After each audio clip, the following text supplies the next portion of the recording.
90 రోజుల కోర్సు పూర్తి చేస్తే చాలు 100% ప్లేస్మెంట్ సపోర్ట్ తో సాఫ్ట్వేర్ జాబ్ మీ సొంతం. వెంటనే కోడ్ జ్ఞాన్ డెస్టినేషన్ ని సంప్రదించండి. వెల్కమ్ టు సుమంటి నేను మీ సుమంటి వినాగ్. అకార్డింగ్ టు వైదిక ఆస్ట్రాలజీ కనుక మనం చూసుకుంటే జనరల్గా అశ్విని నక్షత్రం వారికి నరదృష్టి ప్రభావం ఉంటుందా, ఉంటే ఏ విధంగా ఉంటుంది, ఎస్పెషల్లీ విమెన్కి నరదృష్టి ప్రభావం ఏ విధంగా ఉండే అవకాశం ఉంటుంది, ఎన్ని రకాలుగా ఉంటుంది, అండ్ దానికి పరిహారాలు ఏంటి అనేది ఈరోజు మనతో పాటు ఉమా గారు ఉన్నారు. అది వారి మాట్లాడి తెలుసుకుందాం.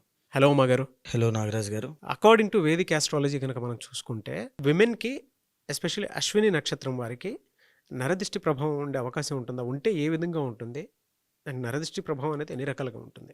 ముఖ్యంగా చాలామంది ఇప్పుడు మీరు అడిగినటువంటి క్వశ్చన్కి నక్షత్రానికి నరదృష్టికి ఏమిటి సంబంధం అని చాలామంది అనుకుంటూ ఉంటారు. ఇందాక ముందు చెప్పినట్టుగా ఏదైతే జ్యోతిష శాస్త్రంలో ఒక్కొక్క నక్షత్రానికి ఒక్కొక్క నిర్దిష్టమైన క్యారెక్టరిస్టిక్స్, వాళ్ళకి సంబంధించిన కొన్ని ఆరోగ్య సమస్యలు, తీసుకోవాల్సిన ప్రికాషన్స్ ఏ దశలు అనుకూలిస్తాయి, వాళ్ళకి సంబంధించిన కొత్త బ్లూ ప్రింట్ అనేటువంటి జ్యోతిషశాస్త్రపరంగా ఇవ్వబడింది. అయితే వాళ్ళ శక్తి సామర్థ్యాలు కూడా అందులో ఇవ్వబడింది. ఎప్పుడైతే నరదృష్టి అనేటువంటి ఒక నెగిటివ్ ఎక్స్టర్నల్ ఫోర్స్ అనేటువంటిది మనిషి మీద, అశ్విని నక్షత్రం వారి మీద పడుతుందో, ఆడవాళ్ళ మీద, నెగిటివ్ ఎనర్జీకి వీళ్ళు ఏ రకంగా రిఫ్లెక్ట్ అవుతారు, ఏ రకంగా వీళ్ళు దానికి ప్రభావితులు అవుతారు, ఏ రకమైన ఎఫెక్ట్స్ ఉంటాయి, దోషాలు, సమస్యలు వస్తాయి అనేటువంటిది కూడా మనం అంచనా వేయచ్చు. ఆ ప్రికాషన్ అనేటువంటి చూసే వాళ్ళకి చెప్పొచ్చు. సో ఇక్కడ అశ్విని నక్షత్ర స్త్రీలు, అదేవిధంగా నరదృష్టి ఆడవాళ్ళు కాబట్టి ముఖ్యంగా నరదృష్టి అంటే ఏమిటో తెలియాలండి. ఏమిటంటే నరదృష్టి అనేటువంటి చూడడానికి చాలా సామాన్యమైన పదమైనప్పటికీ కూడా ఎన్నో కోట్ల మంది, ఈవెన్ కొంతమంది, ఎంతమంది కాదు, కొన్ని కోట్ల మంది నరదృష్టి ప్రభావం వల్ల బాధపడుతున్నారు ఈ రోజుల్లో అండి. నరదృష్టిలో 5 రకాలుగా విభజించబడిందండి. మొదటిది సామాన్యమైన నరదృష్టి అంటారు. అంటే మనం ఏదైనా ఒక వస్తువు కొనుక్కున్నప్పుడో, బట్టలు కొనుక్కున్నప్పుడో, లేకపోతే ఉదాహరణకి ఒక ఫోనో, ఒక వాచో ఏదైనా కొనుక్కున్నప్పుడో అందరికీ చూపించాలని ఉత్సాహంతో అందరికీ చూపిస్తాం. వాళ్ళు కూడా చాలా బాగా మమ్మల్ని ప్రశంసించడం, అభినందించడం లాంటివి చేస్తారు. అందరూ చూడాలని మనం చేస్తాం. సో అక్కడ ఒక దృష్టి అనేటువంటిది పడుతుంది. అది దోషంగా మారి మనకి తర్వాత రోజు ఒక చిన్నగా వికారము, వాంతులు, జ్వరం రావడము, తలనొప్పి, లేకపోతే ఆకలి ఉండకపోవడము, నిద్ర పట్టకపోవడం లాంటివి చిన్న చిన్న ఇబ్బందులు అవి వస్తాయి ఖచ్చితంగా. అయితే అవి వాళ్ళకున్న విల్ పవర్ బట్టియో, దేవతారాధన బట్టియో, ప్లానెట్స్ బలం బట్టి కాస్త ఓవర్కమ్ అయిపోతారు. ఇక రెండవది మహానరదృష్టి అని ఉంటుంది నాగరాజు గారు. ఈ మహానరదృష్టి బారిన పడినటువంటి ఏ మానవుడైనా సరే యాక్సిడెంట్స్ అవుతాయి, గాయాలు పాలవుతారు, రక్తం కళ చూస్తారు, ఇంజూరీస్, సర్జరీస్, తర్వాత కుటుంబంలో ఒకరి తర్వాత ఒకరు వరుసగా చనిపోతూ ఉంటారు. ఎందుకు చనిపోతున్నారో, ఏ ఆరోగ్య సమస్య వచ్చిందో తెలియదు. అయితే తీవ్రమైన ఆరోగ్య సమస్యలు వస్తాయి. ఆ టెస్టులు చేయించడానికి ఏ ఆరోగ్య సమస్య వచ్చిందో తెలుసుకోవడం కోసమే కొన్ని 10 రకాల హాస్పిటల్ చుట్టూ తిరిగి 10 రకాలైనటువంటి డాక్టర్లను కలిసి లక్షల రూపాయల డబ్బులు ధారపోయాల్సి వస్తుంది. కష్టపడి ఇల్లు కట్టాలని కలతో ఒక అంతస్తు వేస్తారు, 2వ అంతస్తు వేస్తారు, 3వ అంతస్తు మీద ఉండగా అర్ధాంతరంగా ఇల్లంతా ఆగిపోతుంది. బయటికి డబ్బులు ఇచ్చారు, అది ఏ శుభకార్యానికి వీళ్ళు ఖర్చు పెట్టుకోవాలి, పెళ్ళికి ఖర్చు పెట్టుకోవాల్సిన అవసరం ఉంటుంది, వాళ్ళు టైంకి ఇవ్వరు, అంటే శుభకార్యం మధ్యలో ఆగిపోతుంది. ఇలా అన్నీ కూడా అర్ధాంతరంగా నిట్ట నిలువున మనిషిని కుప్పకూల్చేటువంటి విషయాలన్నీ కూడా మహానరదృష్టి యొక్క ప్రభావం వల్లనే జరుగుతాయి. ఇక మూడవది సంభోగ దృష్టి అని ఉంటుందండి. సంభోగ దృష్టి అంటే ఎవరైతే ఇద్దరు పెళ్లి చేసుకున్నటువంటి దంపతులు అన్యోన్యంగా ప్రేమాప్యాలతో ఉంటున్నారో వాళ్ళ మధ్య ఎవరైనా మూడో వ్యక్తి యొక్క ఇన్ఫ్లుయెన్స్ పడినా, లేకపోతే వాళ్ళ మీద సంభోగ దృష్టి పడినా అక్రమ సంబంధాలకు దారితీస్తాయి ఖచ్చితంగా. తరువాత ఆ దంపతుల మధ్యలో అన్యోన్యత పోతుంది. సందేహాలు, అనుమానాలు, భయాలు, భార్య భర్తను సరిగ్గా పట్టించుకోకపోవడం, భర్త భార్యను సరిగ్గా పట్టించుకోకపోవడం, ఇంతకు ముందులో అన్నీ షేర్ చేసుకోలేకపోవడం, తద్వారా డివోర్స్ దాకా దారితీస్తుంది. అదేవిధంగా సంతాన దృష్టి ఉంటుందండి. ఇది కూడా చాలా ప్రమాదకరమైందని చెప్పొచ్చు.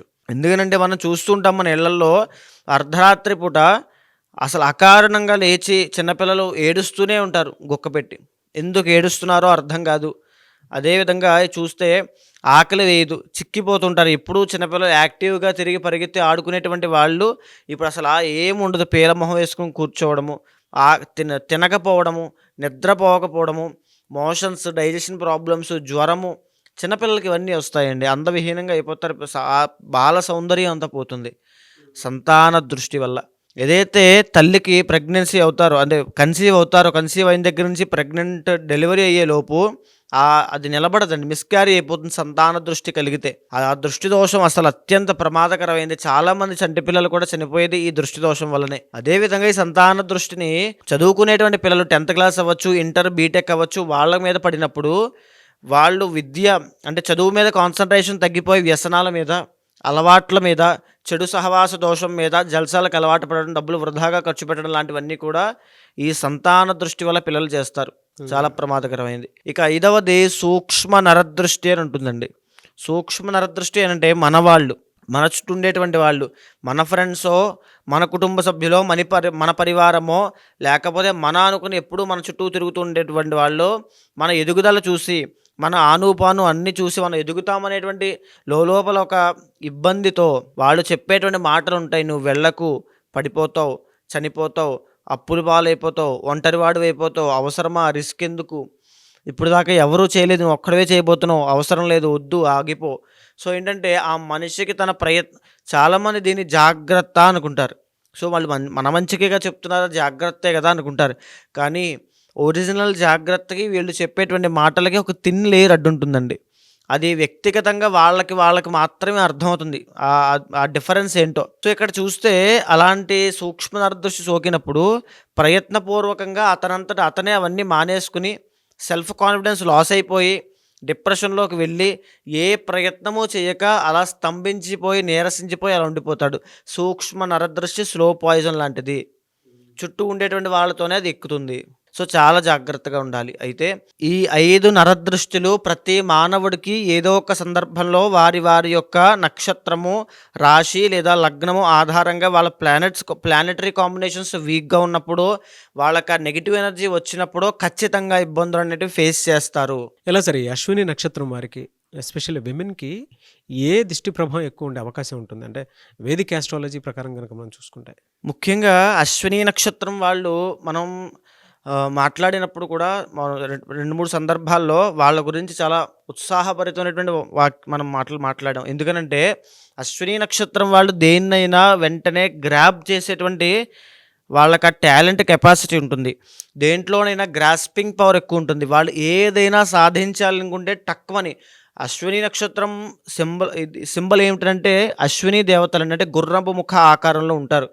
అంటే అది ఏం ఇండికేట్ చేస్తుందంటే ఈ దేన్నైనా దూకుడుతో, సాహసోపేతమైన నిర్ణయాలతో ఫాస్ట్ డెలివరీ ఇచ్చేటువంటి పనులన్నీ ఎవరు చేస్తారంటే అశ్విని నక్షత్రం వాళ్ళు.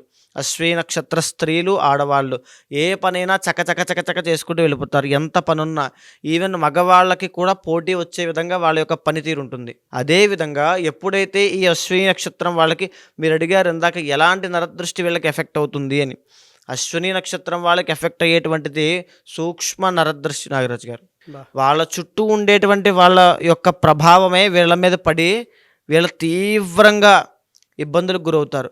ఒకటి గుర్తుపెట్టుకోండి, అశ్విని నక్షత్ర స్త్రీలైనా పురుషులైనా, ఇప్పుడు మనం మాట్లాడుకునేటువంటి స్త్రీల అంశము కాబట్టి మీరు ఆత్మవిమర్శ చేసుకోండి. ఎప్పుడైనా ఒక పని మీరు మొదలుపెట్టి దాంట్లో వెంటనే వెనక్కి వచ్చేసి దాంట్లో ఫెయిల్యూర్స్ చూస్తున్నారు, ఒక రేంజ్లో ఒక స్థాయికి వెళ్ళి మళ్ళీ వెంటనే కింద పడిపోతున్నారంటే మీకు సూక్ష్మ నరదృష్టి అనేటువంటి దృష్టి దోషం పట్టింది.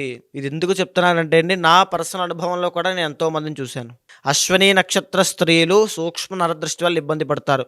కుటుంబ సభ్యుల దగ్గర నుంచి వచ్చేటువంటి ఒత్తిడి అవ్వచ్చు, ఫ్రెండ్స్ దగ్గర నుంచి వచ్చేటువంటి చెడు సలహాలు అవ్వచ్చు, లేదా సన్నిహితులు, శ్రేయోభిలాషులను సోకాల్డ్గా పిలువబడేటువంటి వాళ్ళ వల్ల వచ్చేటువంటి చెడు సలహాలు అవ్వచ్చు. వాళ్ళ ఇన్ఫ్లుయెన్స్ వల్ల అశ్విని నక్షత్ర స్త్రీలు తొందరగా ఇన్ఫ్లుయెన్స్ అవుతారండి. అంటే వాళ్ళు చెప్పేది మంచే కదా, మన వాళ్ళే కదా అనేటువంటి మంచితనం చాలా ఎక్కువగా ఉంటుంది.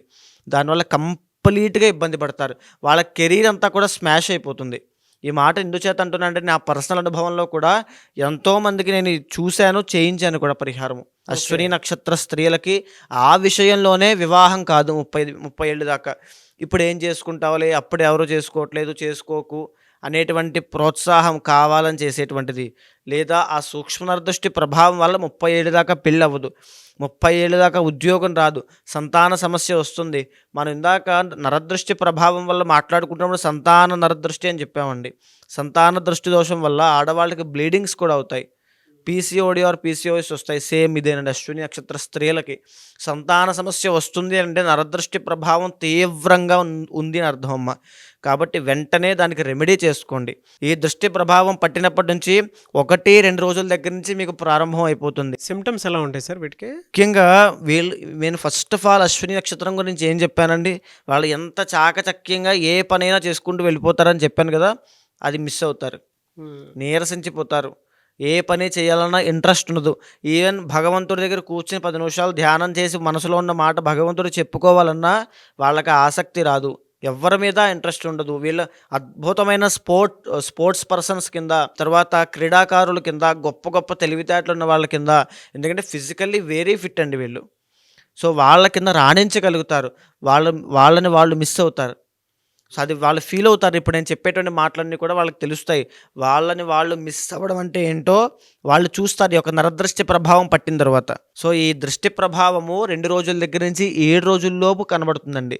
ఎప్పుడైతే దృష్టి ప్రభావం కనబడుతుందో తరచుగా మీకు ఇదే ఆలోచనలు, నెగిటివ్ థింకింగ్, ఓవర్ థింకింగ్ వీళ్ళకి ఎక్కువ ఉంటుంది బాగా. బికాజ్ అశ్విని నక్షత్రం రూల్డ్ బై కేతు కాబట్టి అండి. ఏ మంత్లో ఏ విధంగా ఉండే అవకాశం ఉంటుంది సార్ వీళ్ళకి? యాక్చువల్లీ వీళ్ళకి మార్చి 30 తర్వాత శని దోషం పట్టబోతున్నాడండి. ఏలినాటి శని అంటే అక్కడ ప్లానటరీ పొజిషన్స్ కాస్త వీక్ అవ్వబోతున్నాయి అని అర్థం. వీళ్ళ దగ్గర చిల్లి గవ్వ రూపాయి కూడా నిలబడదు, బాగా గుర్తుపెట్టుకోండి.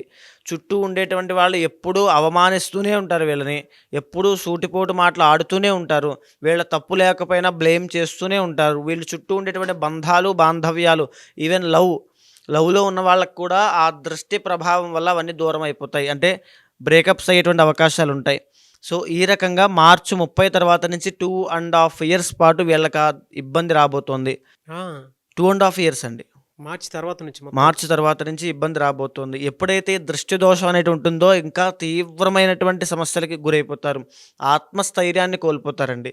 వీళ్ళకి ముఖ్యంగా ఉన్నది అదే మైనస్ అయిపోతుంది. వీళ్ళకి అంటే రెమెడీ ఏం చేసుకుంటే బాగుంటుందండి? మహాప్రత్యంగిర హోమం నాగరాజు గారు. ఎప్పుడైతే ప్రత్యంగిర హోమం ఒక మనిషి మీద, ఒక వ్యక్తి మీద అమ్మవారు అనుగ్రహం కోసం చేయబడుతుందో ఎలాంటి నరదృష్టి ప్రభావమైనా, దుష్ప్రభావాలైనా అన్నీ తొలగించబడతాయి.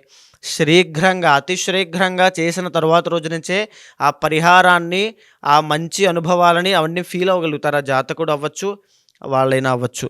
అయితే ప్రతి అశ్విని నక్షత్ర జాతక స్త్రీలు ఉదయమే బ్రహ్మముహూర్తంలో నిద్రలేచి తూర్పు దిక్కున అభిముఖంగా కూర్చుని ఓం శ్రీమాత్రే నమః అనేటువంటి మంత్రాన్ని 108 సార్లు జపం చేయండి.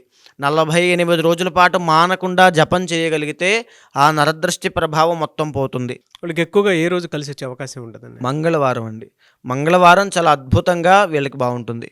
ఎనీవేస్ థ్యాంక్ యూ అండి. Thank you so much Uma గారు. నమస్తే అండి. ఎవరికి వారికి సంబంధించినటువంటి వాటిలో కనుక మనం చూస్తే వ్యక్తిగత జాతకం ప్రకారం ఒక్కొక్కరికి ఒక్కొక్క దోషాలు అవి ఉంటూ ఉంటాయి. జనరల్గా మీ దగ్గరకు వచ్చి ఏదైనా యజ్ఞాలు, యాగాలు, హోమాలు చేయించుకుందాం అనుకున్నటువంటి వాళ్ళు ఉంటారు, పెళ్లిళ్ళకు ముహూర్తం పెట్టించుకోవాలి అనుకున్నటువంటి వాళ్ళు ఉంటారు, దాంతోపాటు కొంతమంది అన్నప్రాసన వాటికి సంబంధించింది కూడా ఉంటుంది, కొన్ని యజ్ఞాలు, యాగాలు, హోమాలు. సో వాళ్ళ బిలీఫ్ సిస్టమ్ ప్రకారం మిమ్మల్ని అప్రోచ్ అవుదాం అనుకుంటారు. అది ఏ రాశి వారైనా సరే, ఏ నక్షత్రం వారైనా సరే. వాళ్ళకి మీరు టైం ఇస్తారా? అపాయింట్మెంట్ తీసుకోవచ్చా? ప్రాసెస్ ఏంటి? తప్పకుండా అండి. మీరు కింద కనిపించేటువంటి నెంబర్కి కనుక కాంటాక్ట్ అయితే, ముఖ్యంగా ఈ జ్యోతిష్ శాస్త్రంలో ఎలాంటి సమస్యలున్నా, సందేహాలున్నా, లేకపోతే ఏదో మా మీద దుష్ప్రభావాలు ఉన్నాయి, ఇంట్లో శుభకార్యాలు ఆగిపోతున్నాయి, ఏంటో తెలియనటువంటి జీవితంలో అయిపోతుంది అనేటువంటి బాధ కానీ ఏమైనా ఉన్నా, ఖచ్చితంగా జ్యోతిష శాస్త్రం అనేటువంటిది నిర్దిష్టమైన పరిహారం ప్రతి ఒక్కరికి చూపిస్తుందండి. ఆస్ట్రాలజీ అనేటువంటిది ఒక ఆయుధం లాంటిది మన భారతదేశంలో. ఇది వెస్ట్రన్ కల్చర్లో కూడా అలవాటైందంటే దీని యొక్క పవర్ ఏంటో ఆలోచించవచ్చు. సో ఆస్ట్రాలజీ ద్వారా ప్రతి మనిషిని ప్రిడిక్ట్ చేయొచ్చు.